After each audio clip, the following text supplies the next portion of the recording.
Good evening, everyone. Happy Mother's Day to all. We have, I think, we have many 37 participants joining in. I'm Meela Pathak, and I'll be moderating today's session, which is a panel discussion. We have the very distinguished speakers. They are healthcare professionals from diverse fields, and this is going to be an interactive session since we all know we are in midst of very testing and trying times of COVID-19. So all these experts from allopathy, homeopathy, Ayurveda, and also from nutrition background would be sharing their insights as well as knowledge to give us a holistic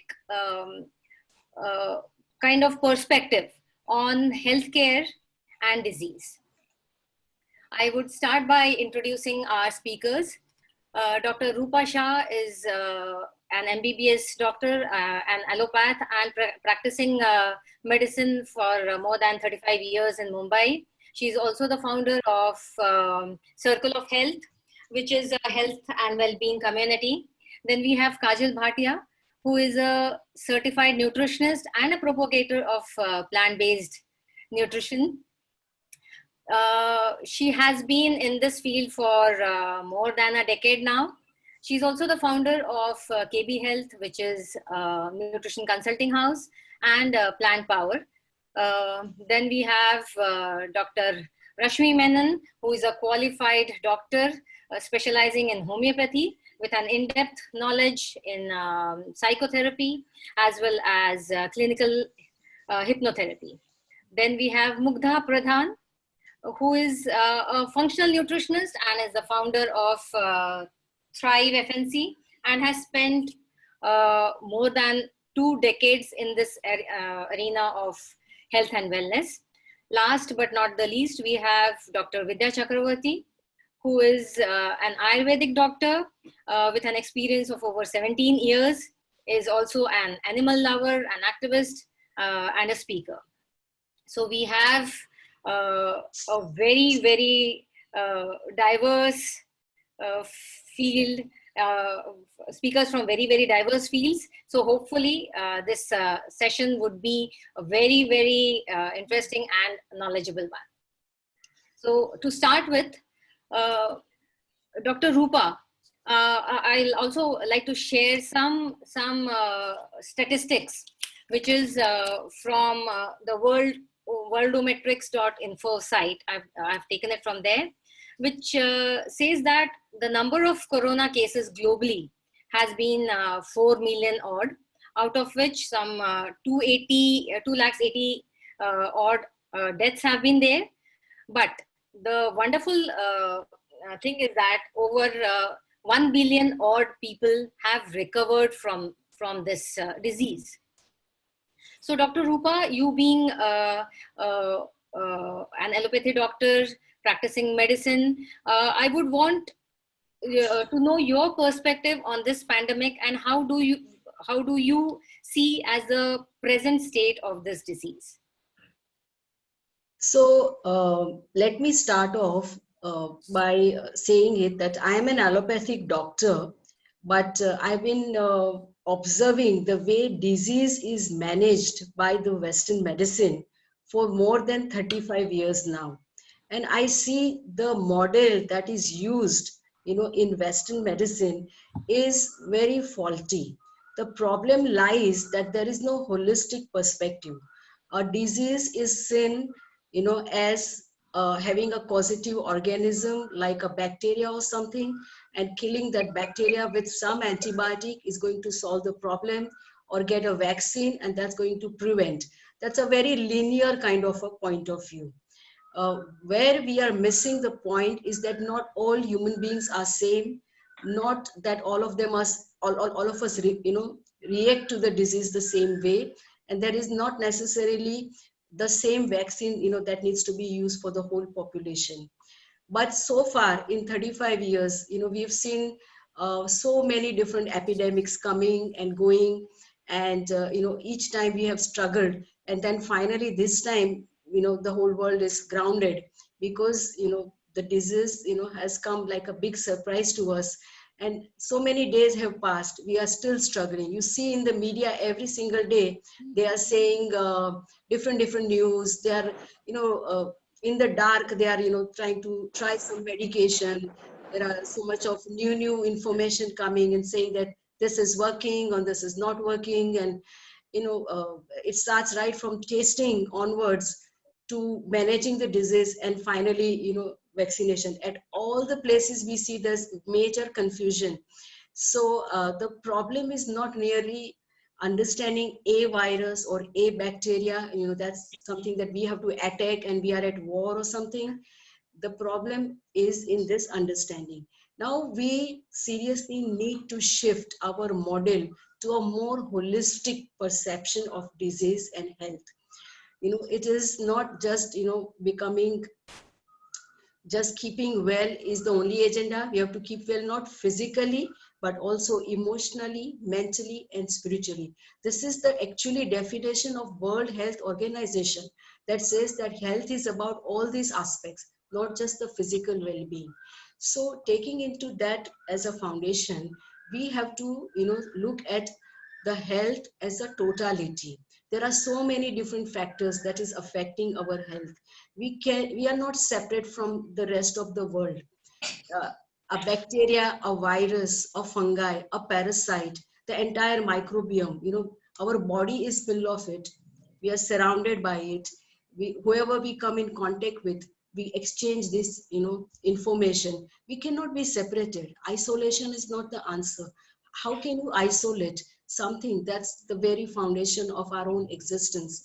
We live with this. We have to find a way of coexistence, becoming becoming immune naturally, living with all these beings together on this planet in a state of harmony, exchanging information, and everybody living together and thriving. This is the new model, which is a holistic model where you take into consideration maybe the soil health. The soil, growing food, soil is of regenerative quality. The food has to be organic, natural, full of healthy bacteria also, not just the nutrients part of it. Then you eat the good food. Your body also has a very healthy microbiome, which is at par with the microbiome that's outside us as well, also on the earth, on the air, everywhere.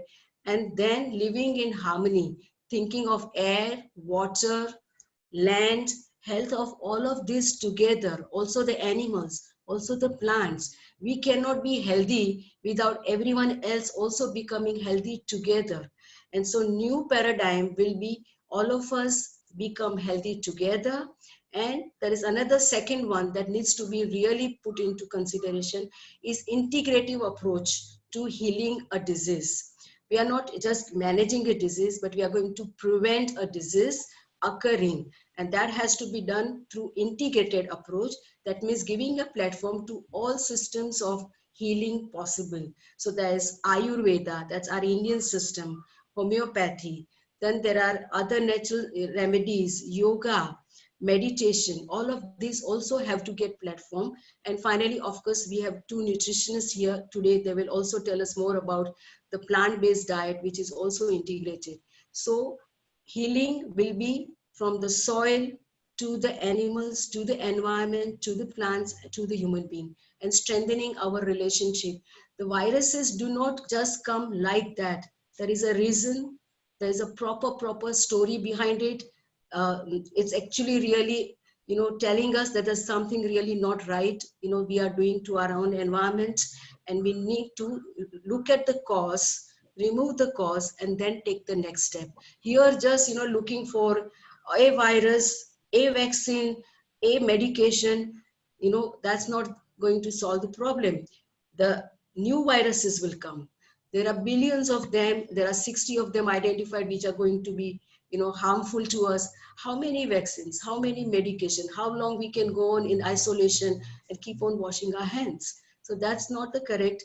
The best way is to live in harmony, not disturbing nature, understanding all the rules of nature properly, not trying to be God on this creation, really obey and then move on. These are the two things that I would like to propose, is changing in our mindset, changing in our approach. Get over the linear approach and go more holistically. Ila. Thank you, Dr. So adding to this, there is data coming in. In fact, last month, CDC, the Center for Disease Control and Prevention USA, published a report which said that 94% of people dying with this COVID, dying with this virus, had some or the other underlying medical conditions like diabetes or obesity or some chronic pulmonary disorder or hypertension. So I would like to ask you, Mugdha, being a functional nutritionist, how important role does nutrition play in making somebody sick? What exactly does how does a human being actually get sick? Sure. So thanks. That's a pretty good question. Actually, it's the one that I've been solving for the last so many years. See, what most people don't realize is food is information. Food is literally information that's going into your genes and telling your genes whether to, upgrade or downgrade. So if somebody is consistently eating, for example, Maggi and biscuits and restaurant food, the constant information their genes are getting is not good, right? Like versus eating something that's rich with nutrients. So what happens over time is because of these lifestyle habits, because of like them looking for convenience food, because of them looking for tasty, taste bud popping food, which also is engineered by scientists in labs just to make you addicted to them. Because of consistently eating this kind of food, which is junk information to your genes, your body starts showing signs of disease. Now, depending on what somebody is genetically programmed for, like maybe both parents had diabetes, or maybe even one parent had diabetes, or maybe grandparents had diabetes. So genetically that information is there in somebody's genes that, okay, in case we have to show a warning to this person that, hey, something's wrong, let's use diabetes, right? So most diseases are just the body telling you that whatever you're doing right now is very, very wrong. Look at me, I'm giving you this red flag. Do something about it. So whether somebody is gaining weight, or whether somebody is expressing diabetes, or whether there is high BP, or whether there is, any kind of disease in the body, is just the body signaling mechanism depending on what genes got activated, what genes, what genetic disease information was encoded. Now the thing about food and the beauty about it is, and this because you also are in the field of nutrition, and all the other speakers know this, is that in as less as 3 to 4 months, if you change what you're putting into your body, these signs and symptoms that your body is showing are going to disappear. And that's basically the entire thing about, reversing diseases. So, we aren't even allowed to say reversing diseases, but it is true. It's really like magic, right? I've seen this happen with so many cases where we just change what's going in. Like, see, if you have a Mercedes, and then if you put like kerosene inside a Mercedes, that car is going to not going to work, right? It's the same thing with the body. But give your body the kind of fuel it needs, and it'll run so beautifully. And all these little aches and pains and signs and symptoms, all of that will just start going away, because there's no more need for the body to tell you that something's wrong, fix it. So that's the impact of food, that's the impact of nutrition, that if you eat what is right for your body, and as Dr. Rupa rightly said, every human being is unique. So you can't even generalize food. You can't even say that, eat, like apples are good for everybody. Who knows, your body might not react really well to an apple. Your body might do much better with a papaya. We don't know that, right? So each body is really genetically unique. And that's where it becomes really important that you as a person learn what works best for your body. And that's what nutrition, I think that's what we're supposed to do as nutritionists, is to help someone learn, because no one teaches us this in school, right? Like if I had learned this instead of algebra, I would have been so happy. But no one teaches this to us in school. So I think as nutritionists, all that I look at my job is, teaching somebody what is it that their body is asking for, so that it may function optimally. That's the job of nutrition. learning what your body needs. And most people do really, really well on plant-based nutrition. Most people. I've really seen incredible stuff happen with bringing plants in and, you know, taking away animal products, because the body does really well with that. So back to you, Ela. Okay, so Kajal, in our nutritional community, there you must have definitely come across many diets floating around. But being a plant-based nutritionist, what makes you even a firmer believer that a plant-based diet is the most sustainable diet for mankind? Kajal? Thank you, Ela. I think Dr. Rupa and Mukta just set the tone. Absolutely right for this session. Well, yes, I have been studying this since a decade and a half, and I immediately knew when I started my career that this is what I wanted to do, and advocate and promote plant-based nutrition. Of course, I have extremely Speak loudly. Speak loudly, Kajal. Just speak loudly so that we can hear you. Now you can hear me? A little louder still. Louder. Yeah, is it Closer better? to the mic. Yeah. Is it better? Slightly, still come more closer to the mic, Kajal. Okay, I just have to hug it, I guess, then. But I'm as close as I can get, so that my voice is not muffled either. But Ela, can you hear me clearly now? Yes, yes. Okay. Better. Okay, thank you. So I'll do my best. So I was sharing that you know, the tone is right, and since 2 decades, I immediately knew, even as I was exposed, and I see some of my faculty heads here on this program, and they know that even as I was exposed to other forms of nutrition academically, I totally knew that this is what the body was meant for, because the physiology of the body and what plant-based nutrition does for it is complete. Fully on its own. And I have amazing colleagues in this industry and in this space, and we talk frequently, and they also do amazing work. Some are in keto, some are in, advocating paleo diets. So I just want to run across all of them, because for me, I don't look at things in a bubble. I like to look at things holistically. And I would just like to address the audience on the issues related to the other diets and why I feel that plant-based nutrition is the one that's going to last us for humankind. So I will keep the keto last, because I know that's where everybody's eye is on. But I'll start with something that was popular. Mugdha, you must have remembered the Mediterranean diet. Right.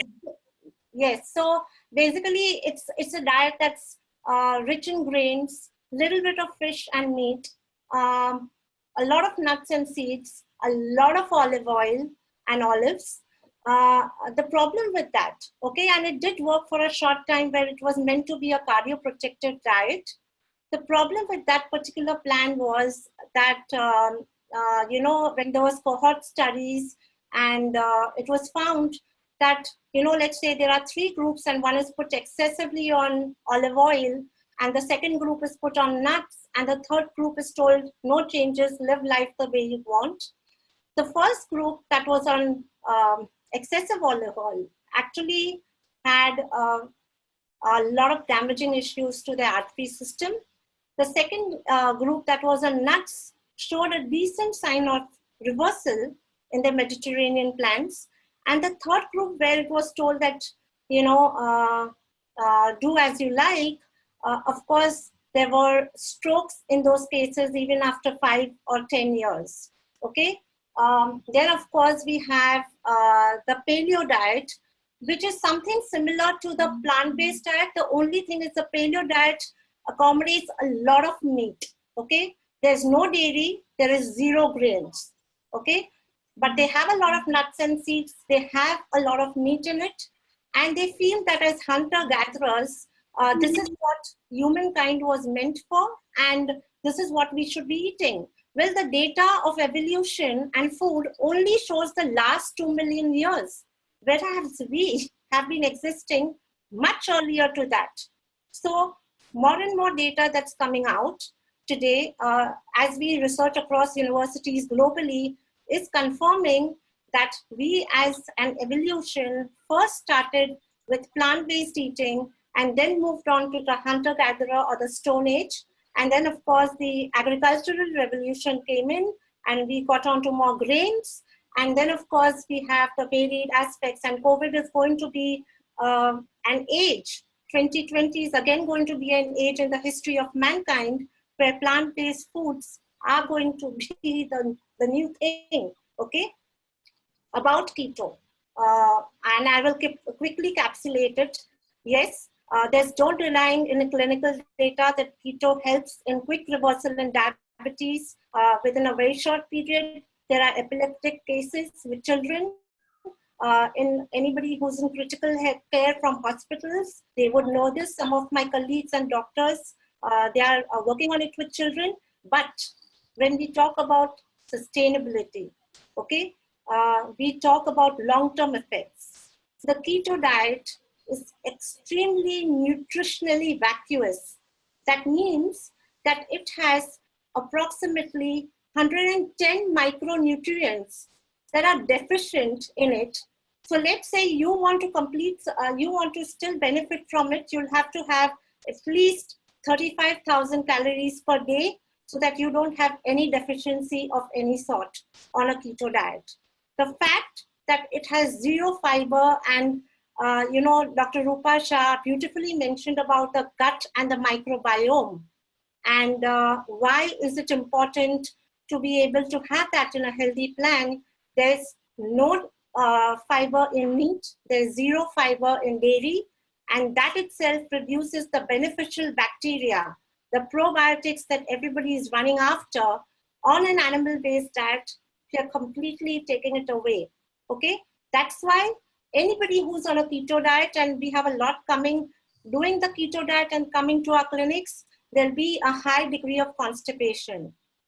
There'll be a high deficiency of vitamin C or scurvy-like situation, even though the diet is iron-rich, because it's high in fat and high in protein, it also still shows a huge loss of anemia, iron, which is anemia kind of situation. So the keto diet, as much as it was trending and as much it has helped in few cases, of course, weight loss is going to happen when sugar is taken away from the body in terms of carbohydrate. It's not magic. Nobody needs to go to a nutritionist for it, right? It's just simple. But what happens in terms of long-term sustainability? And as healthcare advocates, it is our duty. It is something that I believe that is the only way for us to make the human health better, not only individually, collectively, and also, of course, the carbon footprint. The last but not the least, the raw diet, which is also trending, and in academics, and I'm only speaking from academic and practitioner point of view, the trends in food and all the different kind of diets that we hear around us, is that it's highly cardioprotective. It's full of antioxidants, the raw diet. Of course, the loss of cooking, is actually beneficial in the raw diet because we are anyways meant to eat more of raw in a plant-based diet. There's full of minerals which are normally leached out during cooking. And of course, it has all the beneficial effects, especially so in chronic disease situations. The only issue, and Rashmi, I know that you are raw, and fabulously you're a raw vegan, and I would like to hear from you later on your experience for that, because it's not been very, very practical for a lot of our cases. There are some who take it on very strongly, and a lot who take it on in like hip hop kind of a situation, where they constantly want to detoxify every week or go on like a crash course on raw. So that's the raw part. Coming to the holisticness of all these diets that exist around us. Take out the plant-based diet. Extremely anti-inflammatory, extremely rich in antioxidants, has all the macronutrients that are protein, carbohydrate, and fat in a great balance, okay? low in sodium, low in sugar, and low in fat. It has that within it. And it so beautifully synergizes with the body. And that's why, Ela, to your question, totally firm on it, a believer. And that's my journey and way of life for others that I advocate to. Thank you. So Kajal, to sum up what Mugdha and you said, is that to kind of reverse the chronic disorders which seem to be the underlying issues in the people dying with this infection, is that that whole food plant-based lifestyle is the way to go forward. Am I right? Yes, absolutely. Yes, absolutely.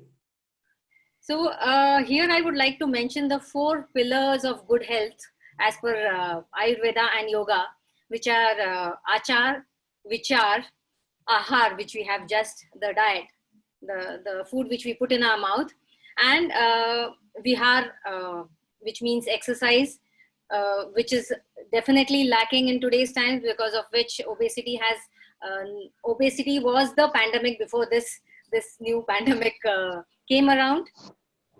And ahar, vihar is how we conduct ourselves. Achar is how we conduct ourselves. Vihar is exercise, and of course our vichar is what goes on in our mind. So what I feel is, in this pandemic, fear is a big contagion, and we actually need to be very, very positive to be able to fight this disease. So coming to Dr. Rashmi, who is also a psychotherapist and a clinical May I just request everyone to mute yourself, please, because there's some disturbance coming from somewhere. I'm sorry, but it's disturbing. That's why. Please, Kajal Jumani, please kind you switch off your video if required, and please also mute yourself. Kajal Juhani, please. Sorry. Vidya, Dr. Vidya, please go on. Dr. Rashmi. Dr. Rashmi. Okay. I want to know your thoughts on how stress or the state of mind is important, and we need to be very, very positive during these times. Yes, absolutely. Unfortunately, we have been, along with the pandemic of corona, we have also been experiencing a pandemic of fear, because everybody is focusing right now on how many cases have been discovered in the vicinity next to us. Nobody is really focusing on how many have recovered from it. There is no data that is easily available, which shows that people have recovered from it as well. Now, this causes a lot of stress, plus you are not going through the regular activities that are used to. You are cooped up in home. Your relatives are around. Some of you are facing relationship problems because of that. Then there are no maids around. So you have to do your housework. Plus this information which is bombarding you about how horrible this whole situation is. This is not at all a good environment for your immunity to blossom. Why is it relevant to your immunity? Is because your immunity is governed by this gland called the thymus gland. And this gland is interconnected with the hormonal system of your entire body. And when you are under stress, your adrenalines get, are you able to hear? Yes. Yeah. Okay. Yeah. So when you're under stress, it's your adrenalines which secrete the stress hormones that get distressed. And over time, they get exhausted. And then the hormonal load has to be taken by the rest of the glands. And one of the glands that is hugely affected by it is your thymus gland. And that's how your immunity, in a very medical way, starts decreasing, because your immune system becomes weak if your thymus is not working well. Now, also what happens is, when you're in fear, when your mind is operating under fear, you tend to also pick up the wrong choices for yourself.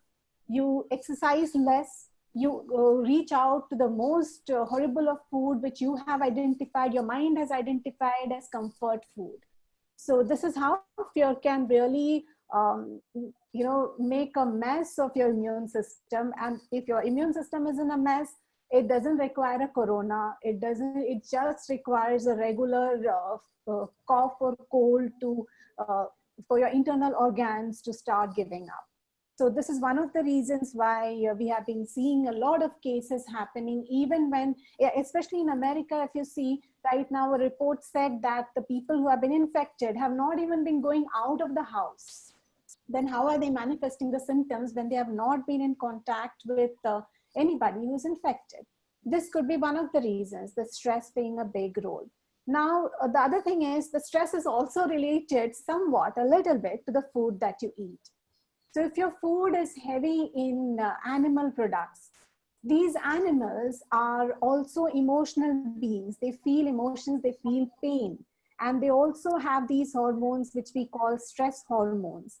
And their secretions, their muscles, their every product that is an animal product has those hormones inside the cells. So when you eat animal products, you're giving direct stress hormones inside. And already you're stressed out, plus stress hormones are going in, plus fried food, plus caffeine, plus processed food, everything is going in. So how is your hormone system going to, how is your immune system going to be balanced, So this is where we need to look at nutrition. We need to look at what are we doing about stress reduction. That is very important if we want to have overall health. Yeah, I think I have covered a lot over that. Dr. Rashmi. So since we are on immunity, we often come across people saying that, of course, nutritionists saying that if you need to build your immunity, you need to have a very healthy gut. And for that, you need to eat more of probiotics and prebiotics. So I would like to ask Dr. Vidya, who is a plant-based Ayurvedic doctor. Curd is a very good probiotic, and since as Indians we actually love our milk and dahi and chas, what is your view on people flocking onto dahi as a probiotic? Are there any other options of any other probiotic options? Yeah, thanks so much, Ila, for this question. Yeah, definitely we have, first of all, when you speak about prebiotics, what better than fruits and vegetables, because they are fiber rich, they're nutrient dense, and they have the right amount of vitamins and minerals that can grow and nurture these microorganisms in our gut. As we know, the gut-brain axis works wonders and enhances our immune system. The best way to start off our health of our gut is to have fruits and vegetables in bounty. And coming to curds, we have this habit of eating curds because our culture said it, and we have been consciously conditioned by the commercial industries and our tradition, and also Ayurveda speaks a lot about the probiotic effect of curds. I would say it is all about bacteria. So as long as you can eat food that grows bacteria in your body, you're good to go, because your prebiotic is going to feed into the bacteria. So if you want to enhance your microbiome, the best thing is to have some bacteria in the form of even the plant-based curds. So I prepare peanut yogurt. You can prepare any yogurt with plant-based milk. And you can also have a lot of probiotic drinks like kombucha. Just take a vitamin B12 supplements, and then get your hands dirty, do your gardening, cuddle and hug those beautiful animals around you. And I think that's also one of the ways to get the rich probiotic supplement to your body. And so Dr. Rupa Shah rightly pointed out is that we are so interconnected with our nature and our earth, because it's all about ahar, vihar, vichar, and your connection with the planet. Because today is a Mother's Day, and I believe that our mother is our planet. So the more you spend time with your mother, the planet, that's the only way that is going to enhance and build your immune system. It's not that little curd, because even if you take the curd, what's the guarantee that you're going to assimilate it? You might not even assimilate it. So a lot of my patients come back saying, oh, I have hyperacidity because I had the curd, then I'm having burp, I got sore throat.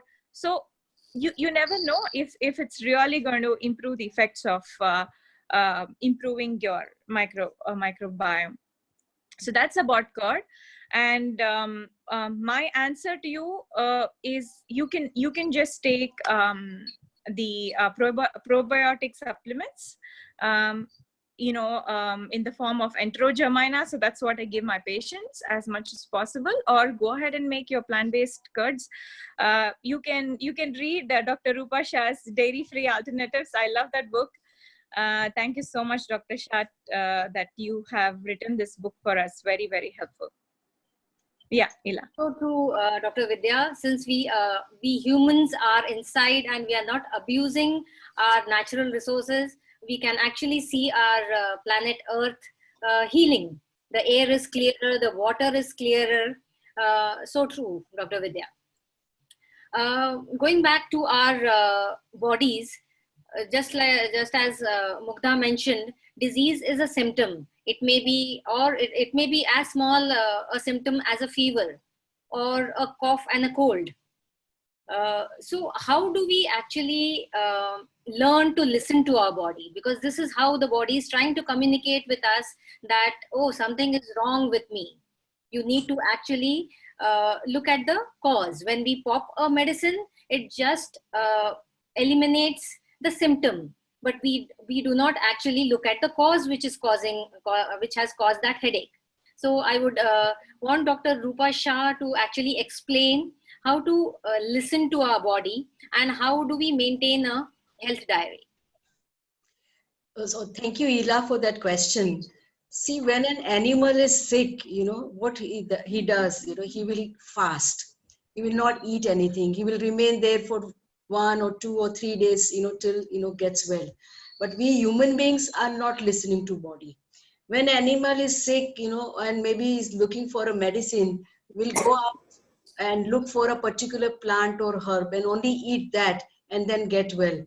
When animal wants to eat, will only eat what is their own food and will not eat something that's not food. How much ever you try, they will not eat. So we human beings have got disconnected to this listening to our own body, our connection. We are we need to be empowered. We have outsourced our health to our doctor, and we've forgotten our own inner doctor. So primarily we need to listen to our own body. I usually inspire people to maintain a health diary and write down the notes, what all things are happening to you, and then start looking at where I might have made mistakes in my lifestyle, in my diet, in my thinking, in my relationship with others. Am I absorbing something from my environment? All these notes will help you. So start listening to your own body, look for the cause, and then correct. You don't have to always outsource your health to a doctor. Our body is having tremendous healing capacity. It does know how to heal. In fact, even right now as we are sitting here, something happens in our body is constantly repairing and regenerating. All the cells in our body are constantly replaced, new cells are made. That is a tremendous amount of regenerative capacity that we have, and this happens quietly, silently all our life. So we have the capacity to heal. We have the capacity to understand our problem and correct it. And the modern medicine, the problem is that when I became doctor 35 years ago, we probably used a stethoscope and a few of the machines and a few tests. And now we have big machines, big hospitals, so many different tests. and the doctor of earlier time would, listen to you properly, hold your hand, take your history, and then give you some advice, maybe some diet advice, exercise, then if required, give medicine. So may I request you to please keep your video off and also your mic off so that we can not get disturbed. Otherwise, we'll be getting disturbed on the screen also. So it's very important that we don't need big machines and so many different tests and, to guide us all the time about our health. The doctors of current time have to now reconnect to simple way of diagnosing a disease and help the patient. All the time we are taught disease management system, not about the health, how to keep a patient healthy so that he doesn't need us would be a better job for a doctor. So in the acupuncture in China, earlier time, they used to pay to a doctor for keeping him well, and a doctor would, know ahead of time if a patient was going to be sick or if an illness is coming. And then if the illness happens, then the patient would stop paying to that doctor. Now, this is the kind of system we need to introduce now. If you need guidance from your doctor, fine, but your doctor's job is to keep you well and prevent the diseases, not treat you and manage the disease. This is what I would like to inspire. So listen to your body, listen to your surrounding, be very aware. The animals are more aware than us. Even the plants, they get some diseases or something, they are responding. What are we doing? Let us, start this journey. Thank you, Dr. Rupa. So time and again we have had this data in the last month or so that the most number of fatalities are in the people with underlying chronic conditions. So Mugdha, I would want to know, are there any underlying symptoms of undiagnosed conditions like diabetes, which you come across in patients coming to your clinic?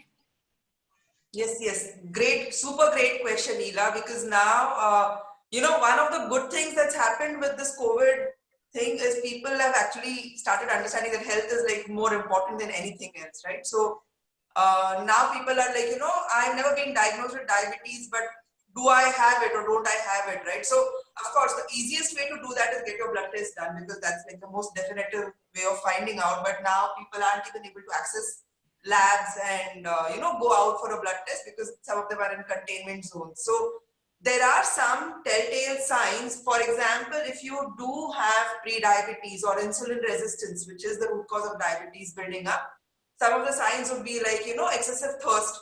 Like you'd feel thirsty very often and you'd feel the need to urinate also very often. So that's one of the telltale signs of pre-diabetes. The second one is daytime sluggishness, and this happens because your body is not able to utilize glucose properly, so your energy needs are not being met. So that's primarily why blood sugar levels rise, because glucose is not entering your cells, right? So one of the second symptoms of pre-diabetes or diabetes is, where you have this excessive daytime sleepiness, like your eyes just start closing. The third one is a lot of people, one is people are used to eating something sweet after their meal, that's a habit. But a lot of people actually crave something sweet even after eating a big meal. And the reason why that happens is again because of insulin resistance. The food that they've eaten, it's digested, but their cells don't receive glucose. So the cells are literally starving for energy, right? And the brain knows, it's an evolutionary mechanism that something sweet is the easiest way to give me my energy. So when even like to digest your meal, you need energy, you don't have enough energy, you will start craving something sweet. So a lot of people who crave something sweet after having eaten a big meal, that's again another sign of pre-diabetes. It's not like, you should not be eating sweet when you have diabetes. That's a myth, that's a separate thing. But that craving for excessive sweets is a sign of pre-diabetes, because you're craving, your body is literally energy starved and it's craving for some quick energy source. So excessive thirst, excessive urination, daytime sleepiness, this kind of craving for sugar. Also unexplainable, weight gain, like you might be eating within your calorie requirements, but you're still like gaining belly fat and all of that. Could be because of pre-diabetes, but there are other reasons also. That can also happen because of the thyroid, or that can also happen because of adrenal stress that Dr. Rashmi spoke of. It can happen because of that.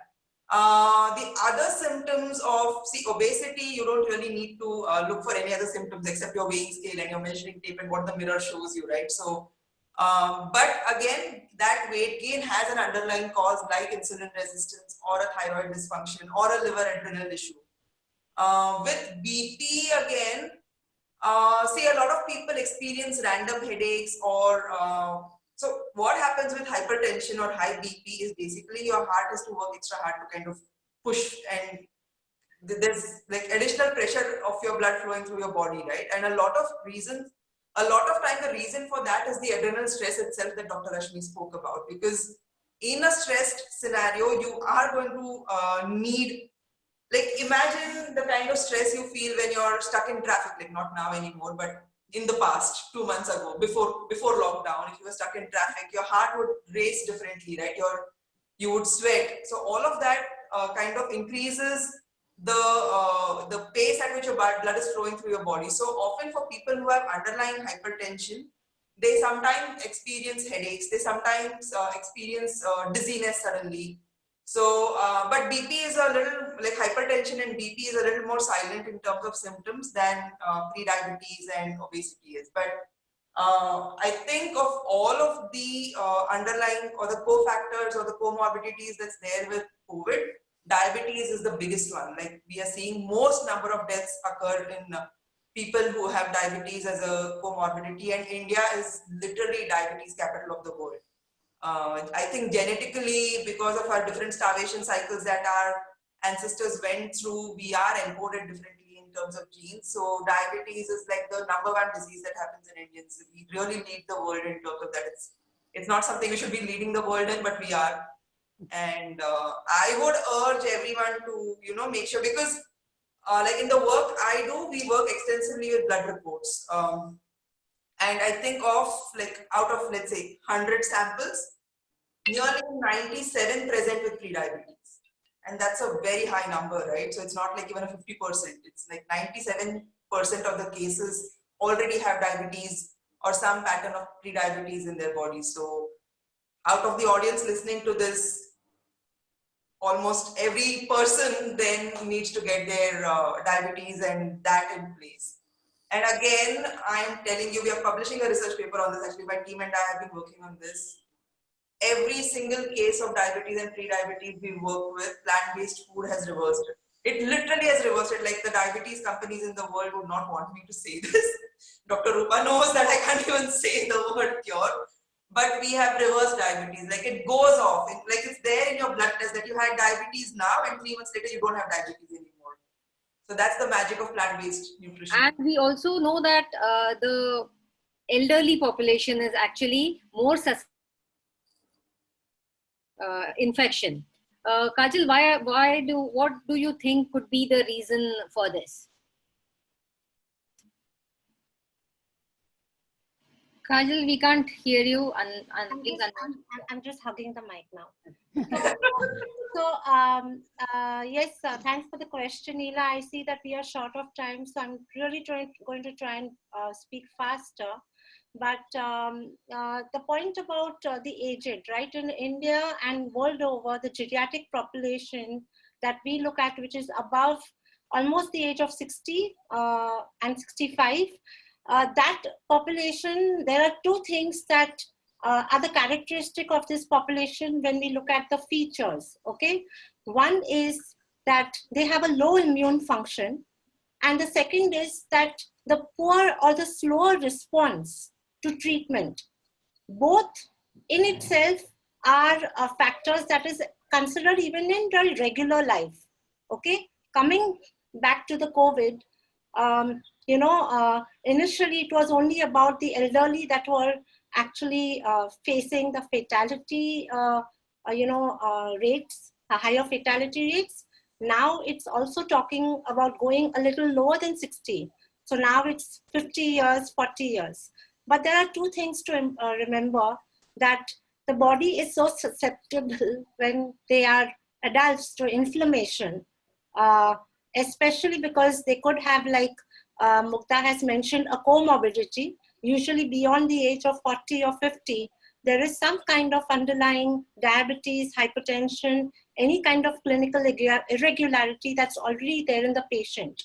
When that patient comes back saying, I have COVID, by the time you're managing the COVID, you suddenly realize that the sugars have gone off, the pressure is out of whack, and it's much more difficult for these patients to recover.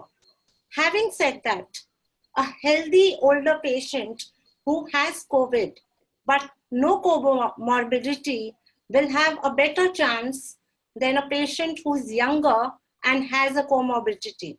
For example, if the older patient has come with a COVID situation and has a chronic smoking situation, okay, that they haven't looked at, and because COVID is a respiratory disorder by and large, okay, so let's not forget that there is a physiology of COVID, and it actually attaches to the alveoli in the lungs. So being that smoking is also a big danger out there, right? So any of these issues which are larger in the people who are above 60 is the reason for them to be more fatal. Also the fact that usually geriatrics have more digestive issues because they have less secretion of acid in the stomach for digestion the older they get, okay? It's called achlorhydria. I will put it out on the chat. So ideally, what you want in a healthy person, and Dr. Upasha would know, we talk about it in our seminars often, from morning to evening, whatever has been eaten for a person in a daily plan, ideally has to be digested and eliminated overnight so that the next day the person can come back with high energies, new fresh lease of life, etc. Okay? In the older people, that doesn't happen, especially if they're on an animal-based food, a lot of meat eating, where they can't digest as efficiently anyways. And, the absorption of vitamins and minerals, which we never talk about in COVID. Everybody asks me about how much protein to have, but what about the vitamins and minerals? I think Dr. Vidya mentioned it beautifully. We just ignore it. And even the geriatric ignore it when they have COVID. So these kind of complications do come together, and that unfortunately results in a fatality. So just take care of our seniors is my request to the entire viewership here. They need to be nurtured and taken care of. You mentioned smoking. I would also like to add, what about alcohol? Because as soon as government opened, we could see long queues outside liquor shops. So, okay, so Ila, I said I'll make it very brief because we have less time, but I say yes, use alcohol, like a nutritionist would say, but use it only superficially, topically, sanitize your hands with that vodka or the gin, but don't make the mistake of drinking it. Because definitely, jokes apart, alcohol is absolutely anti-immunity. It weakens your entire system, the digestive, the nervous, of course, the cardiac, the liver. Everybody knows what happens when there's excess of alcohol, fatty liver. Of course, for all the weight watchers over here, alcohol is also 7 kilocalories, which is excess fat, which is straight going directly through the blood and changing into fat. So yes, all the bars that are set up at home, they could be emptied out, and I would nicely wash my hands with it. wow. I hope all the men folk in the houses would agree to that. Since we are on immunity again, which is definitely coming out to be one of the major things which we need to strengthen to be able to fight this infection.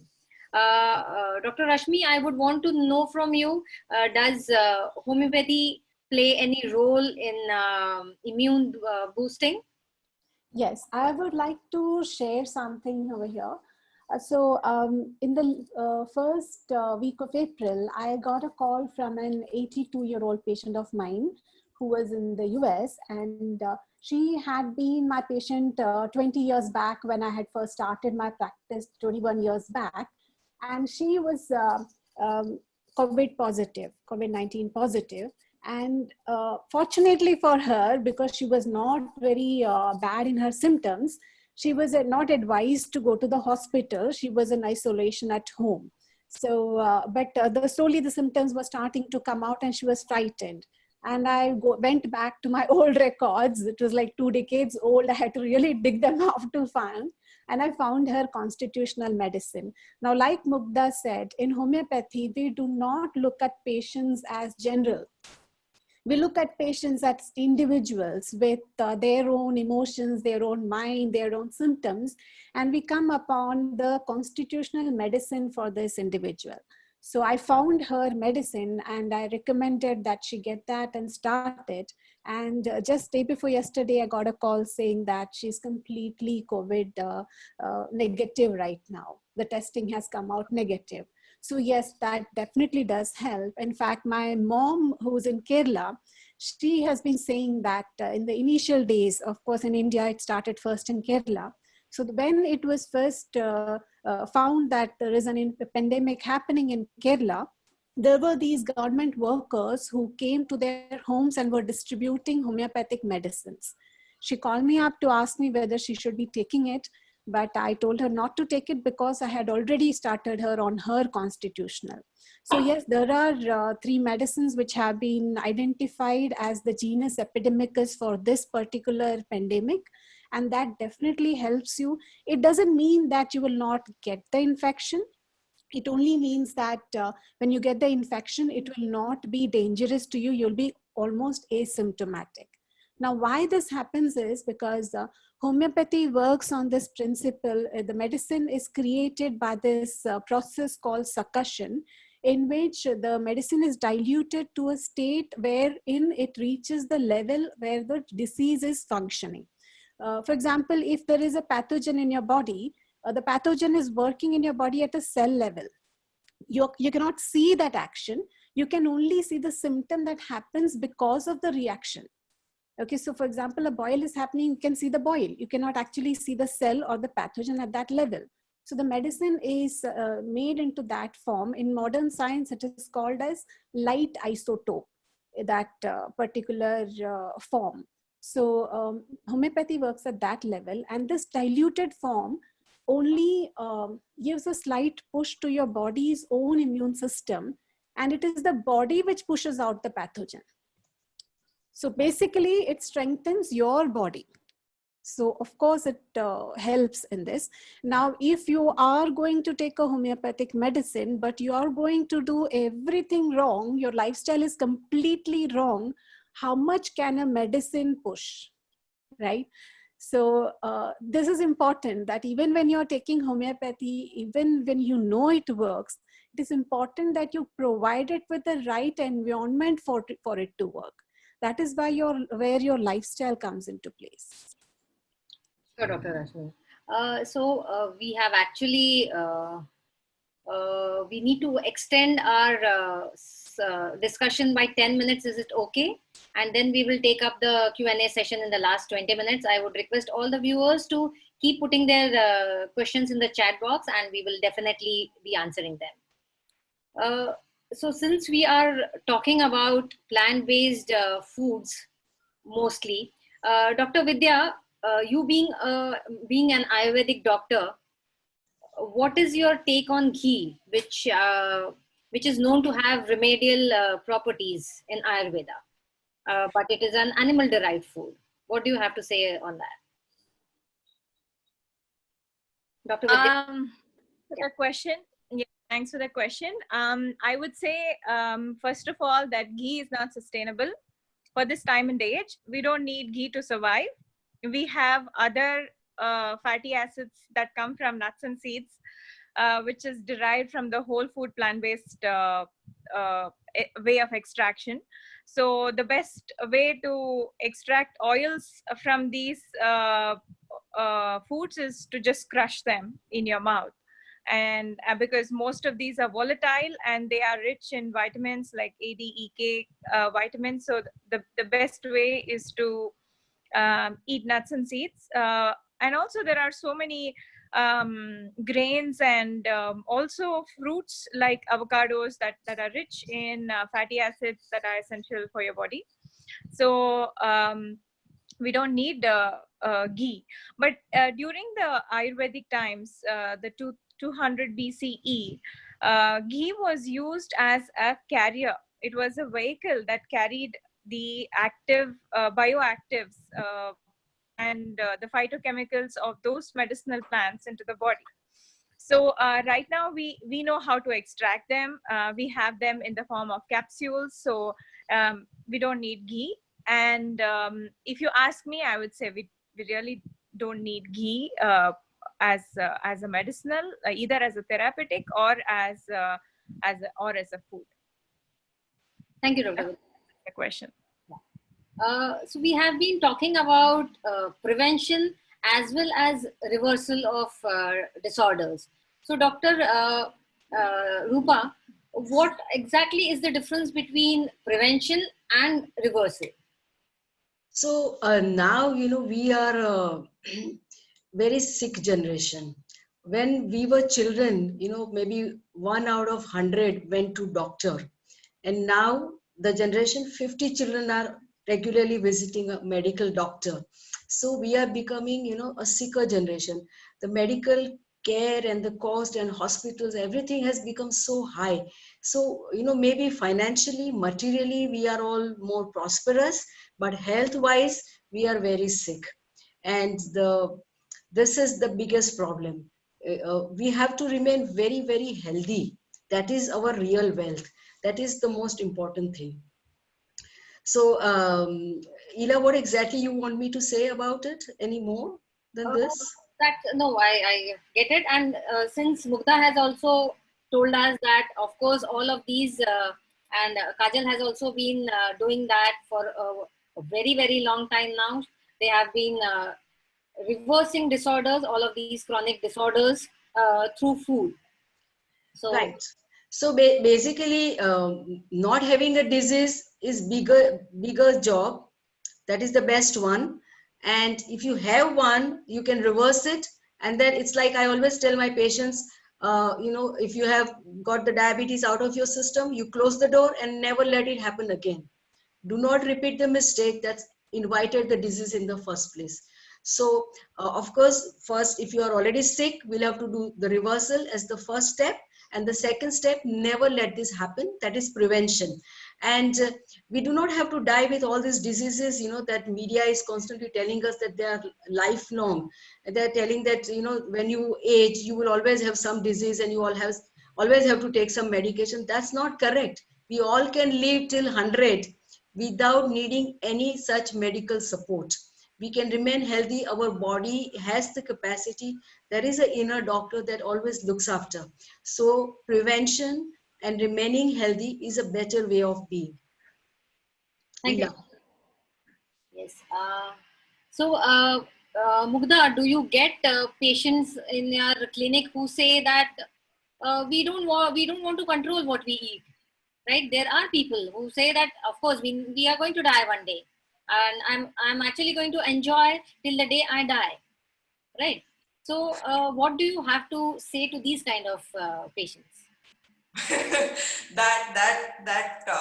Okay, like another great question, Ela, because one of the things, like, a lot of people get in touch saying, I want to lose an X number of kgs, or diabetes diagnosis has happened, and then I don't want to take medicine. And then I'm like, yeah, it's very easy. All you have to do is we'll just look at what are the root causes. Let's find out what really created this in the first place, and then we'll just work on what you need to eat.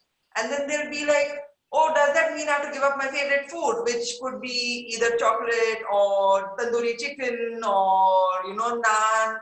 I don't know, like, everybody has their own choices. And of course, you cannot eat that food and expect to create health. You cannot have a pattern that created disease in the first place and then say that, no, I want health with the same pattern, right? So And then these people, when I tell them this, right, and like it's the most honest answer I can give them, they'll be like, nahi chodo rehne do, medicine say, you know, like, I actually have heard this, khao, piyo, aish karo, ek hi to zindagi hai, like you only get to live once. So food is a big source of my fun. Food is how I hang out with my friend. Now, of course, hanging out is not happening. But a lot of people resist making that much necessary change to their lifestyle because of this belief that everybody is going to die one day. Like somebody told me there is no cure for death in Ayurveda, there is no cure for death in homeopathy, there is no cure for death in, even allopathy. There is no cure for death, right? So death is going to happen. And then my question to all of them right now is, then why are you so scared? Everybody is afraid right now, right? What are they afraid of? They're afraid of death only. They're afraid of either their own death or the death of their loved ones. So death happens, yes. The question is, will you increase your health span or will you focus on living a very short life with a poor health kind of a thing, right? So my focus has always been on increasing health span as well as lifespan of people that come to me. And if you're really, really of the opinion that everybody is going to die one day, then why are you even freaking out over this virus that's coming, right? Why is this global pandemic there? Why are all nations shut down? Why are businesses losing their money? Why is the economy going down? Why? Because you're afraid of death, and it is a fair enough fear to have. So if you're afraid of it, then work on it, right? So the only thing that you can do is change the things that you are doing that were creating death for you and choose things that will create life for you. It's so easy, right? It's so easy to choose life all the time. With every bite you put in your mouth, you can choose either life or death. Every single bite. So your breakfast, if it is Maggie, you're choosing death for sure. If your breakfast is a fruit salad, you're choosing life for sure. It's that simple. It's that simple an equation. Yeah, thank you, Mugdha. Today being Mother's Day, Kajal, I would want you to give some nutritional advice to mothers who are lactating or who are pregnant right now, because we have limited supplies because of the lockdown. We have limited supplies coming in, and we are not getting all the foods which we were getting earlier. Thank you. Thanks, Sheila, for sharing that. So yes, I have been working with a community where we are trying to provide for women who are absolutely in this condition. And yes, the calorie count does go higher, as we have studied in our nutritional recommendations, almost up to, if it's a 2500 kilocalorie diet for a pregnant mother, according to different trimesters, then of course, depending on the different trimester, it could go up to 550 more calories, 300 more calories, not only in terms of calcium, also in terms of protein, on iron, folate, etc. So yes, you're right, the requirement is very high. But having said that, I would like to state this as general for all, and not that we are feeding for two if it's a pregnant woman, but this is general for all, that let's stop looking at caloric dense things as plants. The plant-based nutrition allows us to have the opportunity of prescribing nutrient-dense foods. So even by eating less, you can actually gain a lot.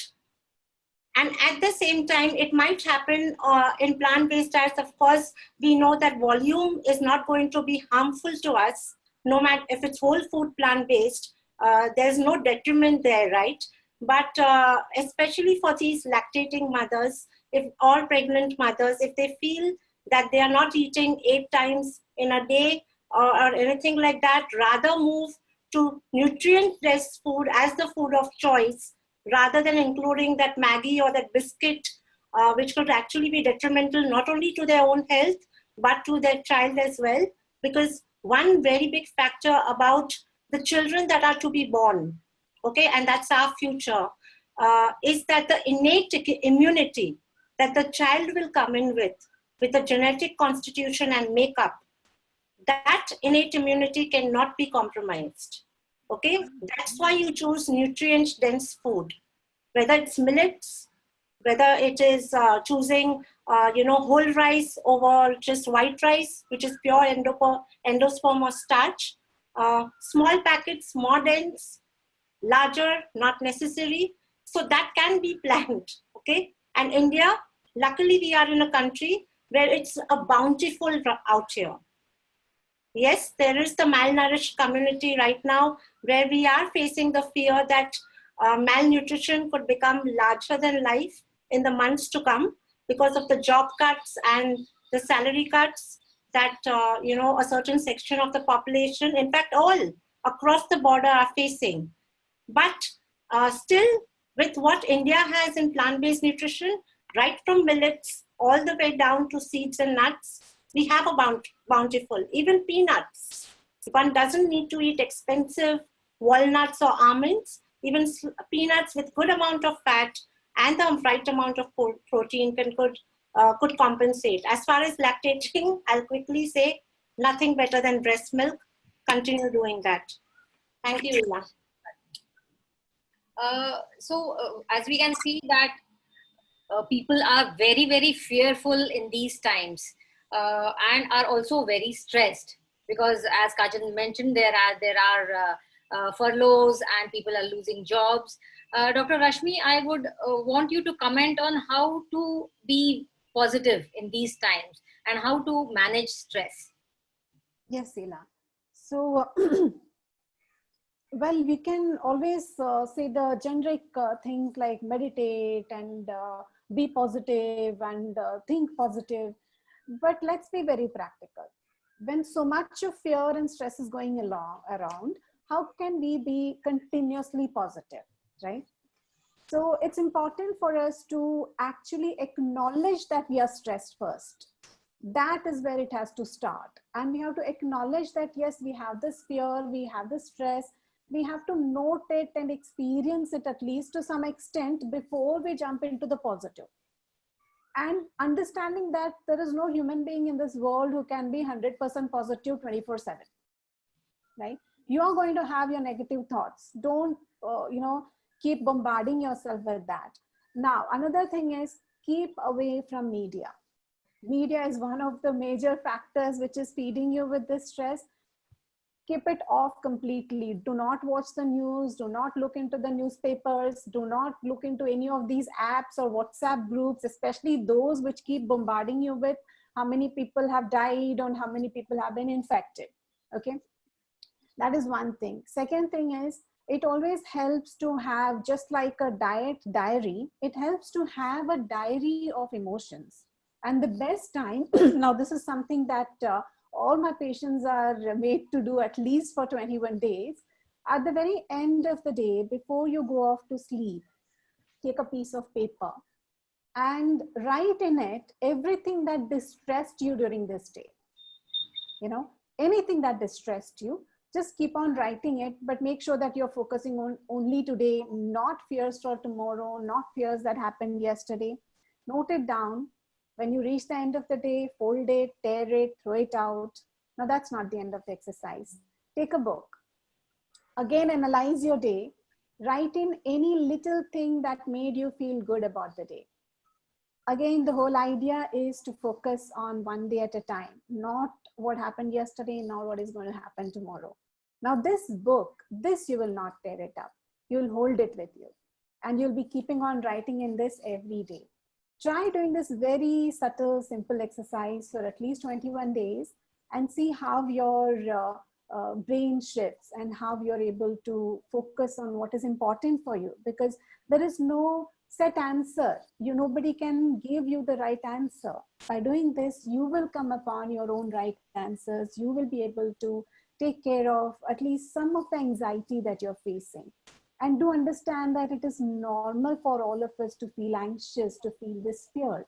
It's only when it starts interfering with our ability to sleep, with our feeling of well-being, that we need to really address it. And when that happens, we need to address it with the professional, right? Rather than just sharing with or burdening it with other people, it's better to talk it out with somebody who is neutral. So this 10-point exercise is what I call this exercise. I would definitely want you all to try it at least for 21 days and see how it works. Thanks, Dr. Rashmi. To end our discussion quickly, Dr. Vidya, how do you actually combine plant-based nutrition and Ayurveda to actually work on people with chronic conditions? Okay, thank you so much, Ila. Before I tell you that, I want to mention about how well COVID-19 was managed by the Kerala government. They did it with Ayurveda, so that's a huge population they managed with Ayurveda. So I want to take an example of that, and I too follow a similar principle. So with this example, the mandate was to avoid dairy and dairy-related products and animal protein. So they gave them a mandate where they should be drinking hot water. They use jeera kashayam, which is like, you know, the decoction made with jeera and dhania, as simple as whatever is available in your kitchen. So they had to drink that the whole day. The pathophysiology of COVID-19 or any infectious disease is that the virus multiplies really fast. And you know, the first defense mechanism of the body is to increase the body temperature. So what do animals do? Drawing inspiration from animals, they go sit in the hot sun. So what do? It doesn't work for us. We are all locked down. So what do? We keep drinking hot water or hot decoction till we break the viral multiplication in the body. So that's exactly what I do with my patients, is that I give them a diet chart where I put them on those decoctions to have throughout the day. Sip this really hot decoction until you start sweating. So the moment you start sweating, you have increased your body temperature.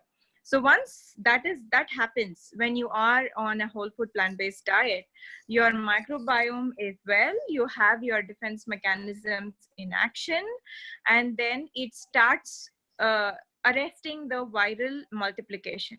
And then you also support your body by eating the right food, which are nutrient dense. So by eating a lot of plant-based foods, you know, the khichdi kind of a thing, which is very, very nutritious to your body. And then having fruits and veggies, nuts and seeds, which are great with their the vitamins, the minerals. So by having this as plus, also by following the dinacharya, your routine hygiene practices, by scraping your tongue in the morning, by doing oil pulling, and by doing that, you actually scrape off the excess accumulation, and also you know, massage your mucosal membrane. And by doing all these, following the dinacharya of Ayurveda, you're already there on the path of recovery. And by this, Kerala government almost went green. The complete department, the complete state of Kerala went green with the practice of Ayurveda. So Ayush is, actually giving away free medicines, Ayush 64 right now to everybody. Whoever wants to contact and get it, you can get it. And what these medicines are very simple Ayurvedic herbs, which have immunomodulatory effects on the body, because there is something called cytokine storm that is created as an over inflammatory response to the virus.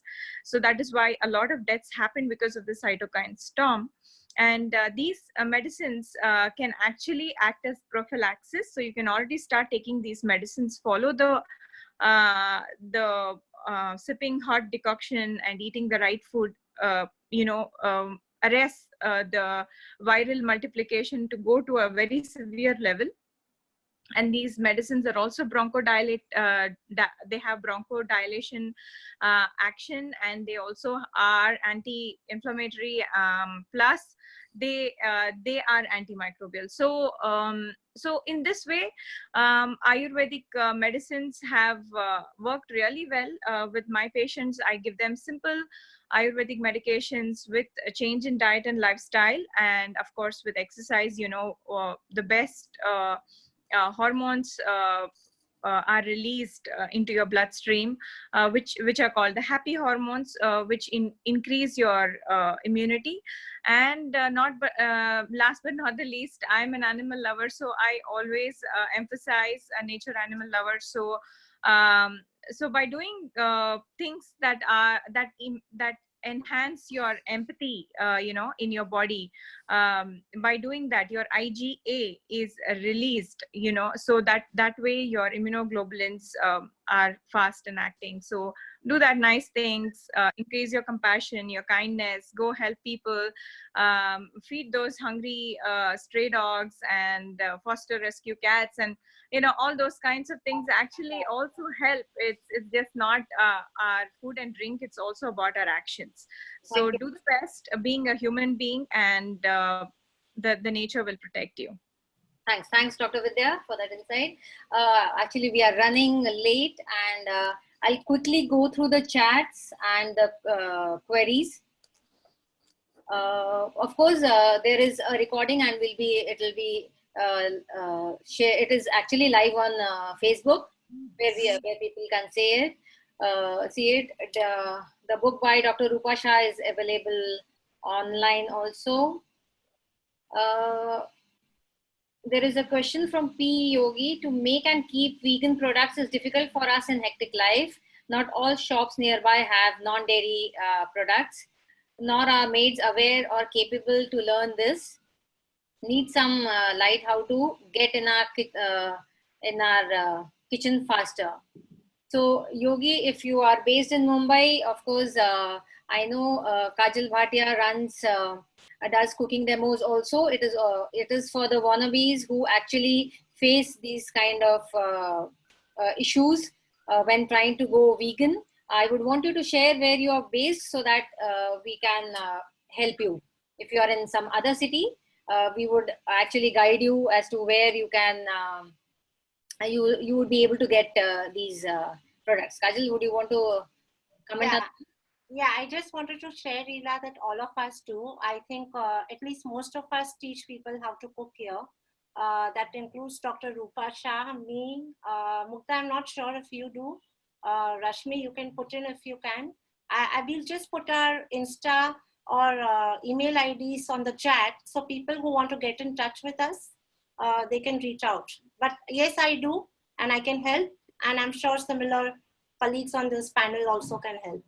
Yeah. Also, Ila, like when the first lockdown was announced, we opened up the Thrive Tribe, which is our community, to everyone so that they could like not panic and learn how to eat healthy despite the lockdown. So I'll even share the link to that group, or maybe if Rutuja is here, Rutuja can share the link to everyone, and you can join, because we've created a lot of menus and created recipes there for breakfast, lunch and dinner based on ingredients that are available locally in India right now.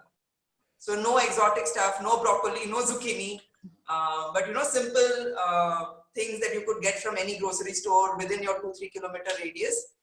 Rutuja or Suya, if you're here, can you please share that Thrive Tribe link? There is a question from Anjana Panda. What are the demerits of vegan diet on vitamins and minerals? So I can answer that, Ila, because I have been, since I work with blood tests, right, and this is something that I actually wanted to talk about even when I was speaking. See, there are a couple of nutrients that a plant-based diet does fall short of. Like, there is no one diet that will ever work entirely for mankind, right? That's something that even Kajal spoke of. Out of all the diets, that plant-based is still the best one. But it is deficient in vitamin B12, and that is something that you should look at supplementing for, because what happens is, if you don't get enough vitamin B12, you'll start feeling tired and you'll start feeling fatigued, and you think that the plant-based diet is doing this to you. It is not. It is just that because of the deficiency of B12, you start feeling tired, right? So the plant-based diet is really doing a lot of good work, but because you're deficient in this one, it could be. Secondly, whether you're whether you're a non-vegan, whether you eat animal protein, whether you're eating dairy, what will happen is vitamin D is something that most people are deficient in because we just don't spend the amount of time we're supposed to spend in the sun. And now vitamin D is like so important because it's like antiviral. So vitamin D is something that most people are deficient in. And how Kajal mentioned about achlorhydria and hypochlorhydria. So if you don't have enough stomach acid, you could have trouble absorbing iron, or you could have trouble breaking down protein.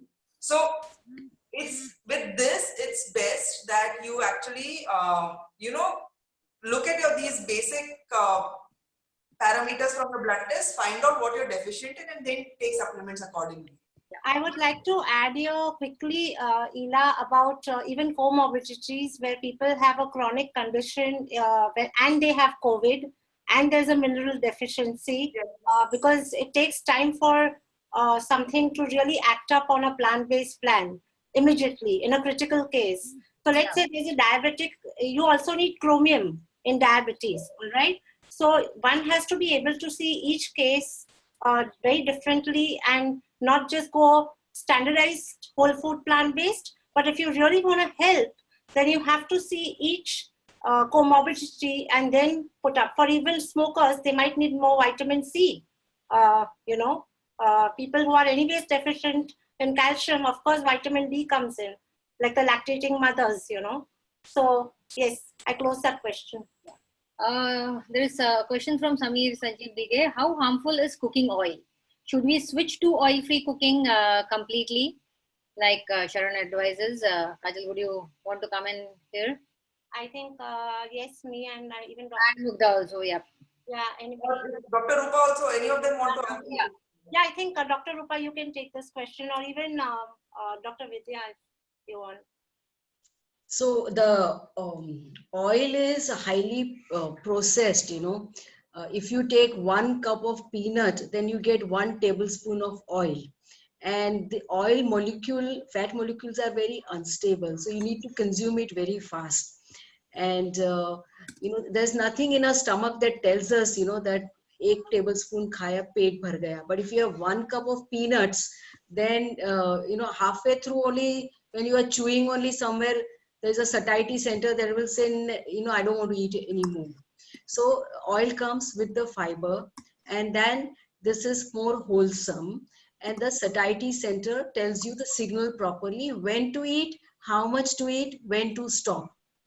When you take oil, which is a fiber removed, there's nothing that tells you when to stop. So this is the problem for every processed food. When the nature has given fat, it is usually with the fiber, and when we chew it very well, the oil that gets into the system is with the fiber, and it's more wholesome and gets absorbed in the quantity that is needed. So I usually recommend that as far as possible, try to avoid oil. Particularly, there are so many oils available in the market with such big, tall claims about this and that. None of those oils, are healthy. Except if you want to use once in a while, maybe tiniest quantity of cold pressed oils can be used, organic ones. Otherwise, it's oil, is to be taken in the whole form, not as processed. Yeah. Thank you, Dr. Rupa. There is a question on ghee. Ghee has many benefits also, like lauric acid increases the immunity. Then why don't we need pure ghee? Dr. Vidya?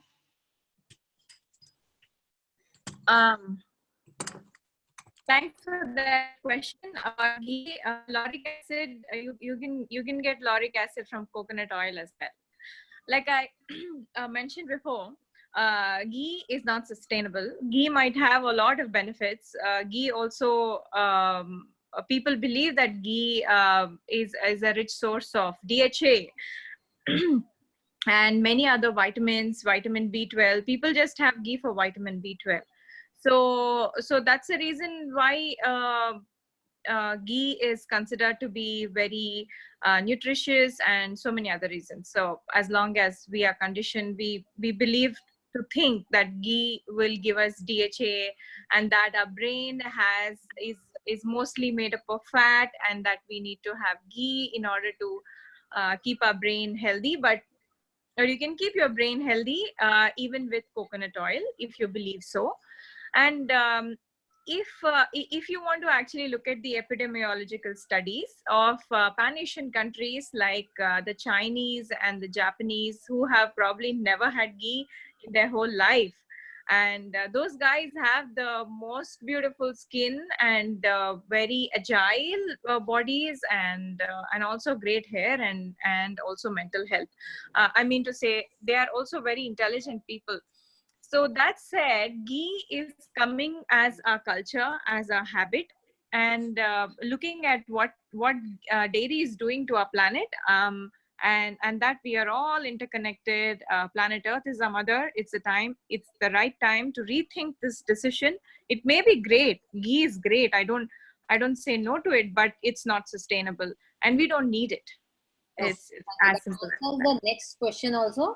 I would request all the speakers to be very, very crisp in their answers, because there are a lot many queries which are still to be answered. So, Dr. Vidya, this was another question which was, there is a difference between ghee not required and not good for the body. So, I think you answered this question as well. Yes, I did. Ela, just one more point I'd like to add. I know we're running out of time, but ghee is very, very high in it's pure saturated fat. And like I spoke of diabetes earlier, right? One of the root causes of insulin resistance is dietary fat. It's not sugar, as most people tend to believe. And I think like we cannot not look at the correlation between India being the diabetes capital of the world and the most amount of ghee being consumed here. But it is dietary fat. So for people who have a lot of, like even all the ketoers and all who come, right, the people who are on keto eat a lot of butter and ghee, they have such high levels of insulin resistance. So ghee is definitely not a good idea. I mean, from my functional nutrition perspective, Dr. Vidya gave the Ayurvedic perspective. Yeah. Okay. Thanks, Mugdha. So Kajal, since you mentioned chromium, there is a question: only weight loss or chromium supplementation can it reverse diabetes? Kajal, we can't hear you. I said, Ela, can you repeat the question? I don't see So it. only weight loss or chromium supplementation? She's asking whether only weight loss or chromium supplementation can reverse diabetes. Well, weight loss, definitely if you're overweight and you are working on yourself to reduce your weight, 100%, there's something called non-insulin dependent diabetes mellitus, NIDDM, which is more the type 2 kind of diabetes, where mostly it's like a cycle where people put on weight. That's why the pancreas don't work as well, and hence the insulin resistance occurs, and it's like a cycle in itself. But if you drop the weight, not only diabetes but a lot of other clinicals will also jump down. Having said that, is it going to help you reverse your diabetes? Not really. Not just the weight loss, because it depends on what way do you do the weight loss. If it's a plant-based way, and if it's a whole food plant-based way, then you have a better chance of reversing the sugars. If you are only doing it processed and mixed whole food, then again, there could be a situation where you could jump back into a higher sugar bracket. So it really depends from person to person, but weight loss is a great way to kickstart reducing your diabetes or your blood sugar imbalance. The second part about chromium supplements, do they help in diabetes or reverse diabetes? Ela, I didn't understand the question. Supplementation can reverse diabetes. No, any supplementation can't reverse anything, okay? It is only an added factor for any deficiencies, especially in critical situations by and large, or chronic situations which have taken a long period of time, or something as simple as Ela, you and me face, or even Mugdha for that matter, maybe AKD patients, acute kidney disease, right? You need to have immediate supplementation to, ramp up your levels. At that time, this chromium or anything else would help the disorder. Does it reverse? No. Does it help reverse? Yes. But besides chromium, there are whole other factors as well. I just mentioned chromium as one of the elements. There are other micronutrients besides chromium which do help in that. So I hope that answers your question. It's not for reversal. It is to help you get better. Thank you, Kajal. There's one for Dr. Rashmi, which is the homeo medicine which can be used for prevention or to enhance immunity of COVID. So right now, the three medicines that have come up are, first of all, camphora, then there's arsenic, and there's gelsemium. So how to take it and all, I will share with anyone who wants to know about it, because I don't think it's the right forum to share it like this. But these are the three medicines that are genus epidemicus right now. So we still have questions coming in, and we have actually finished our time limit, but I guess it's okay to, because we need to answer all the queries. I think you can stop at the queries and at least finish off those queries. Otherwise, they'll keep on coming. Ila, maybe. I mean, you can stop with the queries from now after you see the last one. Okay. Then what do you suggest? Yeah, that's right. We are running out of time, and we can always ask, the questions in the next. So maybe you can just check out the ones which are important or which correlates with what we just spoke to, and then we can pick up. Somebody has asked, is it fine to continue to eat raw in today's COVID situation? Yes. So yes, raw is one of the most best medicines for the body, best food for the body. I have been eating raw since over 4 years now, completely raw food. But yes, it's like this, that if you live in a house like a 2 BHK and you have never ever cleaned the house, and suddenly today you will start saying that I want to do deep cleaning without any help right away. Would it work? Right? You will be exhausted. You will be totally tired. But also imagine that you're going to live in this house like this, and you have to do some major work. You have to work from home and your entire house is dirty. Will that work? So for that, for you to be able to do that work from home, you'll have to clear up that workspace at least, that table at least. So this is what you need to do with the raw diet, that you need to start introducing some raw elements into your diet right away.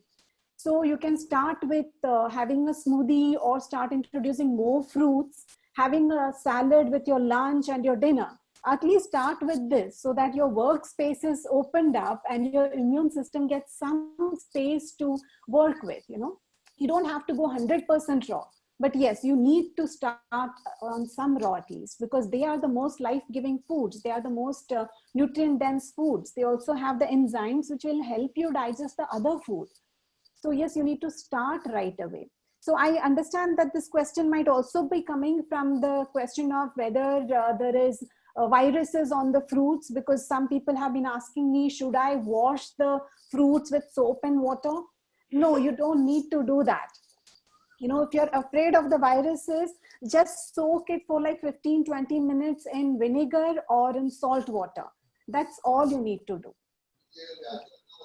And then you can have your fruits and salads, no problem at all. Thank you, Dr. Rashmi. So we have a few more queries. I would suggest that all the speakers, I guess, have put in their details and their email IDs here in the chat box. So I would request all the viewers to actually reach out to the respective speakers to get their queries answered. Is that okay with all of you? All the speakers? Yeah, absolutely. We exceeded the time limit.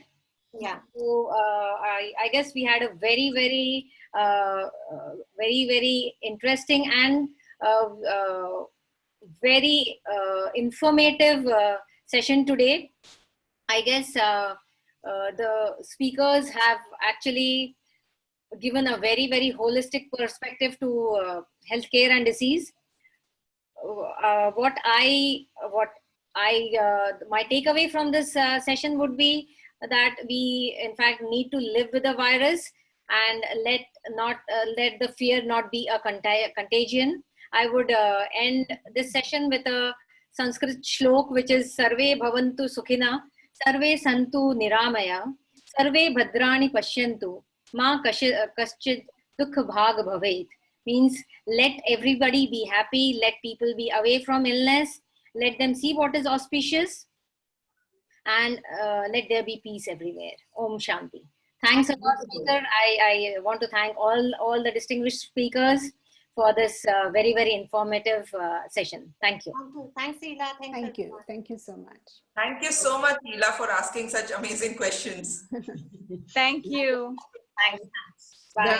The recorded version of this will be available to everyone, and we are also having a Facebook Live, so it's already there. If you want to refer to people, a Rupa Shah account. So, and recorded version will be shared to everyone also later in 2 days' time. Thank you very much, everyone. Thanks. Enjoy it. Bye-bye.